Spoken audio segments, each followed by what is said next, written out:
हुंडाबळी प्रकरणी सांगलीत पोलीस पतीसह सासूवर गुन्हा, मृत तरुणी पन्हाळा तालुक्यातील वडिलांची विश्रामबाग पोलिसात फिर्याद.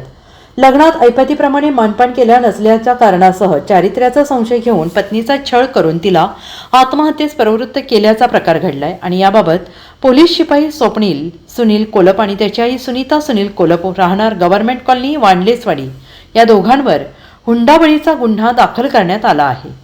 आत्महत्या केलेल्या अश्विनी उर्फ रितिका वय वर्ष 25 हिचे वडील शिवाजी भिवा जाधव राहणार येवलूज तालुका पन्हाळा यांनी विश्रामबाग पोलीस ठाण्यात फिर्याद दिली आहे.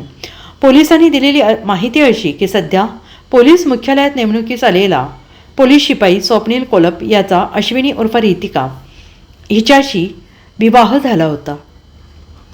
विवाहानंतर 6 फेब्रुवारी 2022 पासून तिच्या चारित्र्यावर संशय घेतला जात होता. पती सुनील कोलप याच्या ऐपतीप्रमाणे त्याचा विवाहात मानपान केला नाही असं म्हणून पती आणि सासू सुनीता यांनी अश्विनी उर्फ रितिका हिचा छळ सुरू केला.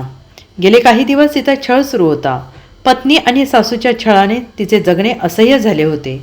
अखेर त्यांच्या छळाला कंटाळून अश्विनी हिने दिनांक 20 नोव्हेंबर 2024 रोजी सायंकाळी राहत्या घरी गळफास घेऊन आत्महत्या केली. विश्रामबाग पोलीस ठाण्यात आत्महत्येबाबत नोंद झाली होती. दरम्यान अश्विनीचे वडील शिवाजी जाधव यांनी विश्रामबाग पोलीस ठाण्यात दिनांक 11 डिसेंबर रोजी फिर्याद दिली आहे. पती आणि सासू या दोघांच्या छळामुळे तिने आत्महत्या केल्याचं म्हटलं आहे.